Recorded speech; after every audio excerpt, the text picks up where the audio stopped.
আসসালামু আলাইকুম। আশা করছি সকলে ভালো আছেন। আজকে আমি চটপটে সন্ধ্যার নাস্তার একটা মজাদার রেসিপি নিয়ে চলে আসলাম। এটা হলো কাঁচা কলার কাটলেট। খুব অল্প সময় সন্ধ্যার একটা চটপটে নাস্তা। চলুন এটা কিভাবে বানাই দেখে নেওয়া যাক। এটা বানানোর জন্য আমি নিয়ে নিয়েছি 8টা কাঁচা কলা, 2টো সিদ্ধ ডিম, 2টো সিদ্ধ আলু। এখন এগুলোকে আমি গ্রেটার মেশিন দিয়ে খুব ভালোভাবে গ্রেট করে নিয়েছি। এখন এগুলোকে আমি ভালোভাবে মেখে নিব। খুব ভালোভাবে মেখে নেওয়া হয়ে গেলে কাটলেটটা বানানোর জন্য যা যা উপকরণ দিতে হবে আমি সেগুলো সব দিয়ে দিব। প্রথমে আমি দিয়ে দিলাম স্বাদ অনুযায়ী লবণ। এরপর আমি দিয়ে দিলাম বেশ কিছুটা পরিমাণে কাঁচামরিচ কুচি। ঝালের পরিমাণ বুঝে আপনারা চাইলে এখানে গুঁড়ো লাল মরিচটাও দিতে পারেন। দিয়ে দিলাম কিছুটা পরিমাণে পেঁয়াজ কুচি। এখানে আমি কিছুটা পরিমাণ হলুদের গুঁড়ো দিয়েছি। এখন আগেই এইগুলোকে ভালোভাবে মেখে নিব। দিয়ে দেব কিছুটা পরিমাণে জিরের গুঁড়ো। এটা ভালোভাবে মেখে নেওয়া হয়ে গেলে তারপর সবগুলোকে একসাথে ভালোভাবে মেখে নিতে হবে। এখন এগুলোকে কাটলেট বানানোর পালা।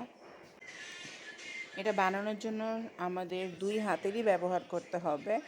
দেখুন আমি ঠিক কীভাবে বানাচ্ছি। প্রথমে এইভাবে হাতের মধ্যে কিছুটা অংশ নিয়ে একটু গোল বা আপনারা যেরকম শেপ দিতে চান সেরকম শেপের নিয়ে আসবেন। আমি 2 হাতের তালুর সাহায্যে এইভাবে একটা শেপ দিয়ে নিচ্ছি।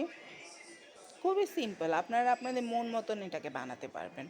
আমি 2 রকমের বানাবো। প্রথমটা তো এইভাবে বানাচ্ছি।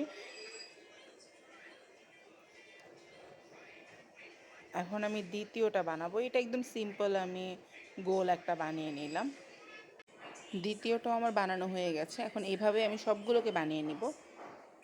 এগুলোকে কোডিং করার জন্য আমি এখানে কিছুটা পরিমাণ ব্রেড গ্রামের সাথে কিছুটা পরিমাণ কর্নফ্লাওয়ার নিয়ে নিয়েছি। তো ভালোভাবে দুইটাকে মিক্স করে নিলাম। এইদিকে আমার সবগুলো কাটলেটই কিন্তু বানানো হয়ে গেছে। এখন এগুলোকে ব্রেড গ্রামের সাথে মেখে ভেজে ফেলার পালা।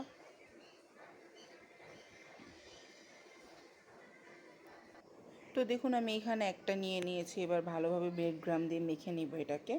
মেখে নিয়ে আমি সাইডে রেখে দিলাম। ঠিক এইভাবে আমি একটা একটা করে সবগুলোকে এইভাবে ব্রেড গ্রাম দিয়ে কোডিং করে তারপর ভালোভাবে একটা সাইডে রেখে দিব। একে একে আমার সবগুলোই তৈরি হয়ে গিয়েছে। এখন এগুলোকে শুধু ভাজার পালা। সন্ধ্যাবেলা খুব দ্রুত কোনো নাস্তা বানানোর ক্ষেত্রে আমার কাছে মনে হয়েছে এই আইটেমটা খুবই তাড়াতাড়ি বানানো যায়। এখানে আমার তেল গরম হয়ে গিয়েছে। তেল গরম হয়ে যাওয়ার পরে একটা একটা করে আমি সবগুলোকে দিয়ে ভালোভাবে ভেজে নিব।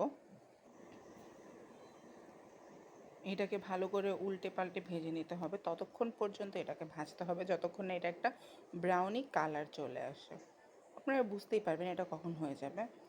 সো আমার এটা ভাজা হয়ে গেছে। এখন এটাকে জাস্ট সার্ভ করার পালা।